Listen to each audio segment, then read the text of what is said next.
తునికే తలమానికంగా నిలవబోతుంది సహస్ర హాస్పిటల్.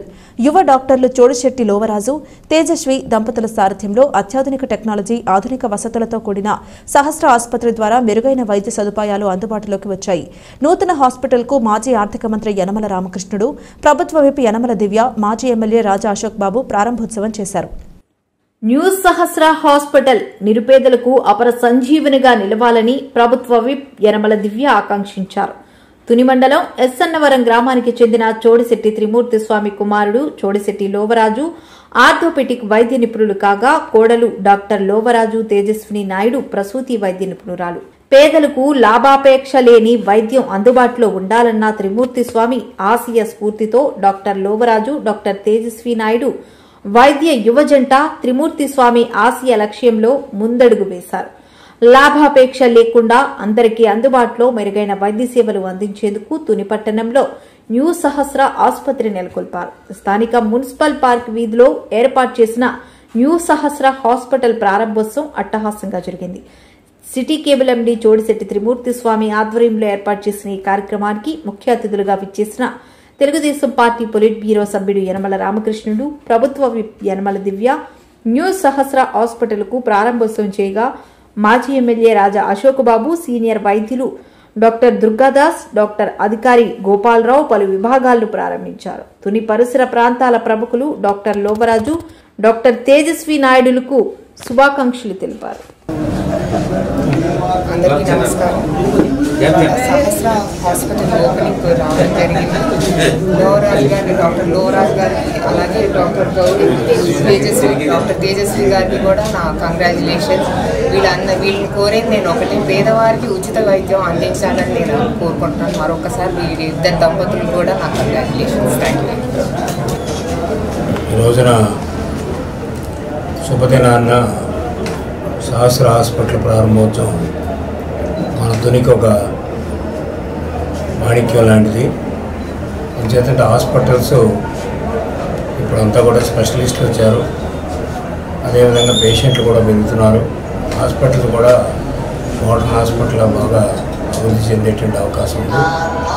ఎక్కువ private hospitals కూడా చిత్తశుద్ధితో పనిచేసేటువంటి హాస్పిటల్ చాలా ఉన్నాయి. అదేవిధంగా పనిచేయాలని మనస్ఫూర్తిగా కోరుకుంటున్నాం. అయితే ఇప్పుడు మానవతా అభివృద్ధి, హ్యూమన్ క్యాపిటల్ కరెక్ట్గా ఉండాలంటే మనిషి ఆరోగ్యవంతంగా ఉండాలి. మనిషి ఆరోగ్యవంతంగా ఉండాలంటే ఆరోగ్యం కరెక్ట్గా ఉండాలి. ఈరోజు చూస్తే మనకి ఇతర దేశాలతో పోల్చి చూసుకుంటే మనం ఇంకా బాగా వెనకబడి ఉన్నాం. అందుకనే మనకి అంటే మనకు ఉండేటువంటి పాపులేషన్కి దానికి ఈక్వల్గా మనం గవర్నమెంట్లో కేంద్రం కానీ రాష్ట్రం కానీ ఏ గవర్నమెంట్ అయినప్పుడు కూడా డబ్బులు కేటాయించేటువంటి విషయంలో హెల్త్కి ఎక్కువ కేటాయించవలసినటువంటి అవసరం ఉంది. మనిషి అభివృద్ధి చెందాలంటే రెండు, ఒకటి మరి ఆరోగ్యం, రెండు చదువు. విద్య ఆరోగ్యం బాగుంటే మనిషి హెల్తీగా ఉండడమే కాకుండా ఒక నాలెడ్జ్ తోటి ఉంటాడు. సొసైటీకి కూడా అతను ఉపయోగపడతాడు, అతను ఉపయోగపడతాడు, అతని కుటుంబానికి ఉపయోగపడతాడు. అంటే ఈ రెండు అభివృద్ధి చెందినప్పుడు మనకి హ్యూమన్ క్యాపిటల్ వస్తుంది. అంటే మనిషి పెట్టుబడి. ప్రభుత్వం క్యాష్ పెట్టుబడి కాదు, వ్యక్తులు క్యాష్ పెట్టి కదా, మనిషే పెట్టుబడి. ఈరోజు డాక్టర్ చదువుకున్నారంటే ఇప్పుడు దుర్గాదాస్ గారు నాకు చదువుకున్నాను, ఎంతోమంది కొన్ని వేల మందికి సర్వీస్ చేశారు. ఆ విధంగా ఎంతోమంది బాగుపడినటువంటి సందర్భాలు.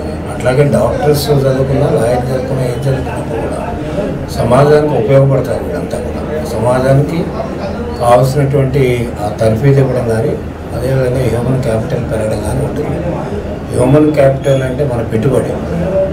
మనిషి పెట్టుబడి ఏంటంటే చదువు, అదేవిధంగా సంస్కారం, అదేవిధంగా రెండవది ఆరోగ్యం. ఈ మూడు ఉంటే మనిషి ఎప్పుడు కూడా గుర్తింపు పొందుతాడు, సమాజానికి ఉపయోగపడతాడు. ఆ విధంగా ఏంటంటే హాస్పిటల్కి ఇంకా హెల్త్ సెక్టర్ ఇంకా రూరల్ ఏరియాలో ఇంకా మనం సరిగ్గా చేయలేకపోతున్నాం. దాదాపు ఫైనాన్స్ కమిషన్ ప్రకారంగా 4% GSDPలో హెల్త్ సెక్టర్ ఖర్చు పెట్టాలి, కానీ మనం 1.5% మాత్రమే ఖర్చు పెడుతున్నాం. అంచేత హెల్త్కి ప్రాధాన్యత ఇవ్వాల్సినటువంటి అవసరం ఉంది. ఈ రోజున ఇంటర్నేషనల్ కమిషన్స్ కానీ ఏవి చెప్పినప్పుడు కూడా హెల్త్, విద్యలో కూడా మనం వెనకబడి ఉన్నాం. లిటరసీ రేట్ అంతా చూస్తే 73% లిటరసీ రేటే. కొన్ని దేశాలు అయితే 100% సాధించినట్టే ఉన్నాయి. వాటి వల్ల బాగుపడ్డారు. అంచేత మనం లిటరసీ రేటు 73% మనం సాధించినప్పుడు కూడా దాంట్లో అంత క్వాలిటీ ఎడ్యుకేషన్ లేదు. అంచేత క్వాలిటీ ఎడ్యుకేషన్ ఉండాలి, క్వాలిటీ హెల్త్ కేర్ ఉండాలి. ఈ రెండు ఉన్నప్పుడు దేశం బ్రహ్మాండంగా అభివృద్ధి చెందుతుంది.